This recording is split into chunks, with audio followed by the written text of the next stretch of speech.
So complications that can happen are also perfusion related. So if we think of perfusion as our concept, hypertensive disorders of pregnancy or high blood pressure are the exemplar. So we have, 4 or 5 that we look at: chronic, gestational, preeclampsia, HELP syndrome, and eclampsia. Chronic hypertension is women come to the pregnancy hypertensive. So they already have a blood pressure of 140 systolic over 90 diastolic, or they're diagnosed before 20 weeks gestation. Those women are considered chronic hypertensive. Gestational hypertension is new onset hypertension. So she didn't have any issues with blood pressure, and then after 20 weeks gestation, either with protein in her urine or without, she's considered gestational hypertensive. So new onset hypertension after 20 weeks, without proteinuria or severe features. So the reason we study preeclampsia and eclampsia is up to 50% of women with gestational hypertension will eventually develop protein in their urine or other end organ dysfunction, which is consistent with the diagnosis of preeclampsia. So anyone that comes to you with hypertension, whether it's chronic, gestational, you want to educate them on the signs of preeclampsia and worsening preeclampsia so they can know to tell you, so they can get treated and mom can be all right and baby can be all right. Very important as the nurse to educate on signs of worsening hypertensive disorders of pregnancy or signs of preeclampsia.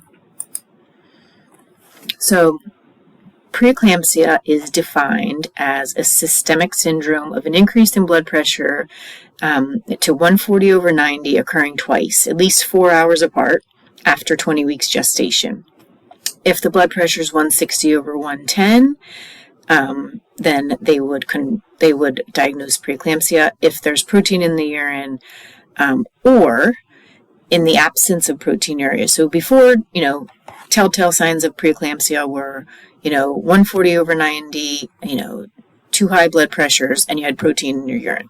Now you can have a diagnosis of preeclampsia if you have, 140 over 90 or severe preeclampsia, 160 over 110. But you have any of these other signs. So platelet count less than 100, creatinine concentrations greater than 1.1, or doubling of the serum creatinine in the absence of any other issues with the kidneys. Impaired liver function, so any kind of elevated ALT or AST, and new onset headache that's unresponsive to medication and not accounted for any other alternative diagnosis or visual symptoms. So even if you have no protein in your urine for whatever reason, if you have high blood pressure and any of these other signs, then you will be considered preeclamptic and treated as such. So what it is, it's a normal physiological adaptations that we talked about in the previous slide decks of pregnancy. They're altered. So it's multi-system, it's vasopressive. So the cardiovascular system is affected, the hematologic system is affected, renal and central nervous systems. So what happens is normally, we talked about those trophoblast cells of the placenta, they transform the uterine spiral arteries to accommodate the increased blood flow. So in a normal pregnancy, these uterine arteries dilate. Because we're having 40 to 50% more blood flow during pregnancy, they need to have dilated uterine arteries. In preeclampsia, they don't remodel as intended. They are sort of vasoconstricted from the beginning. So clinical manifestations are related to vascular vasospasms and the endothelial damage that comes from this vasoconstriction. So it's not that well understood, the pathophysiology, but vasospasms and endothelial damage are really what start the major pathophysiological events that you see in preeclampsia. This is a great video. He does a great job of explaining it. I would definitely watch that.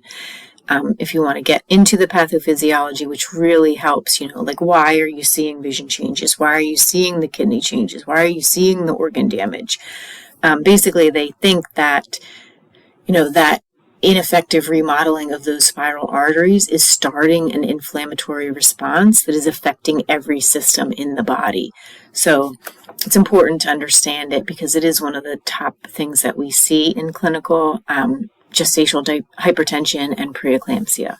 So risk factors that you want to be aware of are if it's your first time being pregnant, so primip, you're 6 to 8 times more at risk to develop preeclampsia. If you're younger than 19 or older than 40, if you have diabetes or pre-existing hypertension, sometimes diabetes, gestational diabetes or type 2 diabetes, that high glucose has sort of already damaged the blood vessels, so that leaves you at higher risk for that vasospasms, that endothelial damage and those vasospasms, so you're at higher risk. So once you already have diabetes, whether it's type 2 or gestational, you're at higher risk for preeclampsia.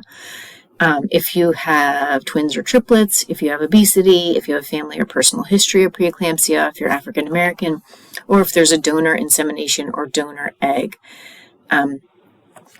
They also have found that you have an increased risk of cardiovascular disease later in life. So again, we talked about pregnancy sort of being a stress test for your body. So, if you have preeclampsia, if you have gestational hypertension, if you have gestational diabetes, you're at higher risk of developing type 2 diabetes later in life. You're also at an increased risk of developing cardiovascular disease later in life. It's basically your body just saying, for whatever reason, these physiological adaptations that are supposed to happen, it's a little bit too stressful for me. Something's happening, something's off. And it doesn't mean that you can't mitigate those factors. It doesn't mean that you can't, change your diet, change your exercise. You can change the things that you can change. And then there's other, things that we can't change, but you always want to be aware that you're just going to be at higher risk of developing issues with cardiovascular disease and diabetes later in life if you've had these complications during pregnancy. So care and treatment. So we're going to do a non-stress test, which again is when you put the mom on the monitor, you put her toco on, you put her ultrasound on, you want a 20 to 30 minute strip, and you're seeing, is that baby reactive? Is there good variability? Are there any contractions the baby's reacting to? So we'll talk about that and we'll show you what that is. But anybody that's high risk is going to have that non-stress test. Preeclampsia without severe features can be managed at home.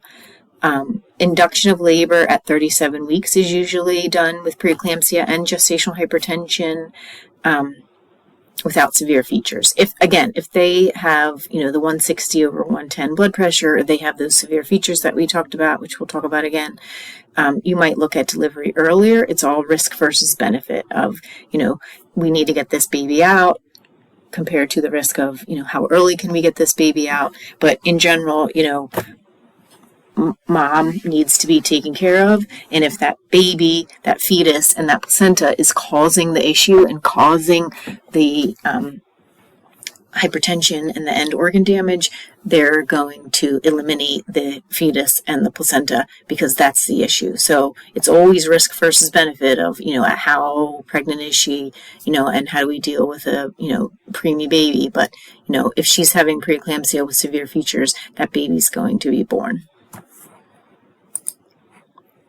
So from the patient perspective, preeclampsia or worsening hypertension is, her blood pressure is changing, she's having visual changes, any kind of epigastric pain, new onset nausea and vomiting, so she didn't have it before, bleeding gums and headaches, increasing edema, especially in the hands and face, decreased urinary output, decreased fetal movement, or any feeling of just not feeling right. 160 systolic over 110 on 2 occasions, at least 4 hours apart while on bed rest.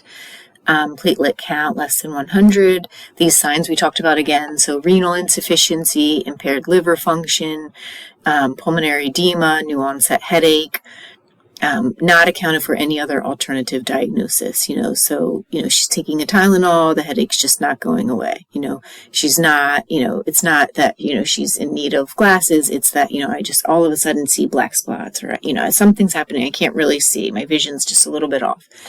So you want to teach patients the importance of these worsening symptoms that they need to relay to, I have a headache, I can't seem to get rid of it. I just feel like my blood pressure's higher. And then again, the care and treatment is going to depend. These women are going to have non-stress tests. Delivery if after 34 weeks, and obviously it's going to be earlier if there's evidence of fetal or maternal compromise. Again, we're going to talk about the risk versus benefit of delivering a preterm infant as opposed to keeping an infant and a placenta inside the mother's body, which is causing this endothelial damage and this systemic inflammation damage. So you always have to look at risk versus benefit because you have two patients that you're taking care of. So for severe preeclampsia, if these women are in the hospital, you're going to have seizure prophylaxis with magnesium sulfate, which is a central nervous system depressant. You're going to have continuing fetal monitoring. If the woman is preterm, so anything before 36 and 6 days, you're going to give betamethasone to help speed up that fetal lung maturity. You're going to monitor for clonus, and you're going to give antihypertensives. So you want to reduce the risks of cerebral vascular accidents while maintaining uteroplacental perfusion. So if you have a woman on magnesium sulfate, in preeclampsia, we're using it as an anticonvulsant in preeclampsia or eclampsia. An unlabeled use is in preterm labor because it can slow down those contractions. It can be used as a tocolytic because it's a central nervous system depressant. For our purposes in Module 1, we're using magnesium sulfate as seizure prophylaxis in preeclampsia or as an anticonvulsant in eclampsia. For Module 2, you'll see that we use it in preterm labor and for neuroprotection. You want to know the difference and you want to know why we use it and why we use it when.